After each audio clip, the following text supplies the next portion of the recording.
നമസ്കാരം. വടി കൊടുത്ത് അടി വാങ്ങിച്ചു എന്നൊക്കെ നമ്മൾ പറഞ്ഞു കേട്ടിട്ടുണ്ട്. ചിലപ്പോഴൊക്കെ അത് അനുഭവത്തിലൊക്കെ ഉണ്ടാകാറുമുണ്ട്. ഇപ്പോൾ നമ്മുടെ രാജ്യത്തെ സംബന്ധിച്ചിടത്തോളം അത്തരം ഒരവസ്ഥയിലേക്ക് രാജ്യം പോയിരിക്കുകയാണ്. അമേരിക്കയുമായി ഉണ്ടാക്കിയ വ്യാപാര കരാറിന്റെ ഭാഗമായി റഷ്യൻ എണ്ണ വാങ്ങാൻ പാടില്ല എന്ന് പ്രസിഡന്റ് ഡൊണാൾഡ് ട്രംപ് ശഠിച്ചിരുന്നു. പ്രസിഡന്റ് ഡൊണാൾഡ് ട്രംപിന്റെ ഈ സമ്മർദ്ദം കാരണം റഷ്യയുമായിട്ടുള്ള എണ്ണ ഇടപാട് രാജ്യം ഗണ്യമായി കുറക്കുകയും ചെയ്തു. മിഡിൽ ഈസ്റ്റ് മിഡിൽ ഈസ്റ്റ് രാജ്യങ്ങളിൽ നിന്ന് ഇന്ത്യ എണ്ണ വാങ്ങിച്ചിരുന്നു. അതിന്റെ 50% ഈ എണ്ണ രാജ്യത്തേക്ക് എത്തിയിരുന്നത് ഹോർമുസ് കടലിടുക്ക് വഴിയാണ്. ഇറാൻ ആകട്ടെ ഇവിടെ ഈ ഹോർമുസ് കടലിടുക്ക് അടച്ചു. ഇനി അതുവഴി കപ്പലുകൾ പോയാൽ കത്തിച്ചു കളയുമെന്നുള്ള ഒരു ഭീഷണിയും ഇറാൻ മുഴക്കി. ഇപ്പോൾ അതുവഴി എണ്ണ കൊണ്ടുപോകാൻ കഴിയാത്തൊരു സാഹചര്യം ഉണ്ടായി. രാജ്യത്തേക്ക് വന്നിരുന്ന എണ്ണയുടെ 50% ഇവിടെ ഇറാന്റെ ഈ ഒരു ഭീഷണി മൂലം നിന്നുപോയത്. ആഫ്രിക്കൻ രാജ്യങ്ങളിൽ നിന്ന് എണ്ണ വാങ്ങാം, പക്ഷെ അത് ചെലവേറും.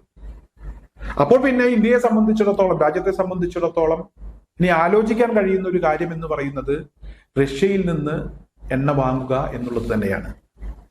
നേരത്തെ റഷ്യയെ മാറ്റി നിർത്തിയ ട്രംപിന്റെ വാക്ക് കേട്ട് റഷ്യയിൽ നിന്നും എണ്ണ വാങ്ങണ്ട എന്ന് തീരുമാനിച്ച ഒരു സാഹചര്യത്തിൽ ഇപ്പോൾ റഷ്യൻ എണ്ണ തന്നെ ശരണം എന്ന ഒരു അവസ്ഥയിലേക്ക് രാജ്യം പോയിരിക്കുന്നു എന്നുള്ളതാണ്. ഇതൊരു വല്ലാത്ത ഒരു അവസ്ഥ തന്നെയാണ്.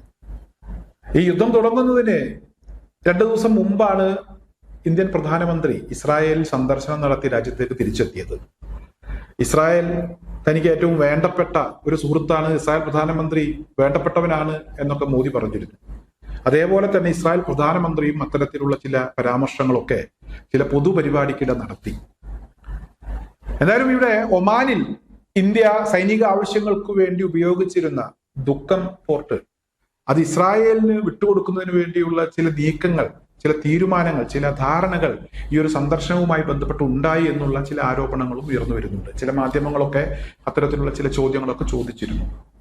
എന്തായാലും ആദ്യം അമേരിക്കക്ക് വേണ്ടി റഷ്യയുമായി എണ്ണ ഇടപാടുകളൊന്നും വേണ്ട എന്ന് തീരുമാനിച്ച ഇന്ത്യ. ഒരു കാര്യം മനസ്സിലാക്കണം, കാലങ്ങളായി റഷ്യയുമായിട്ടുള്ള ബന്ധങ്ങളും ഇടപാടുകളും ഒക്കെ നടക്കുന്നുണ്ട്. ഈ സാഹചര്യത്തിലാണ് അമേരിക്കക്ക് വേണ്ടി ഇത്തരത്തിലൊരു തീരുമാനമെടുത്തത്. എന്തായാലും ഇപ്പോൾ ഒരു ആപത്ത് വന്നപ്പോൾ സഹായിക്കാൻ അമേരിക്കയും ഇല്ല, അതുപോലെ തന്നെ വേണ്ടപ്പെട്ടവരുമില്ല. റഷ്യ തന്നെ ശരണം എന്നൊരവസ്ഥയിലേക്ക് രാജ്യം പോയി. എന്തായാലും ഈ ഒരു സാഹചര്യത്തിൽ നിന്ന് രാജ്യം പാഠം ഉൾക്കൊള്ളും എന്ന് തന്നെയാണ് പ്രതീക്ഷിക്കുന്നത്.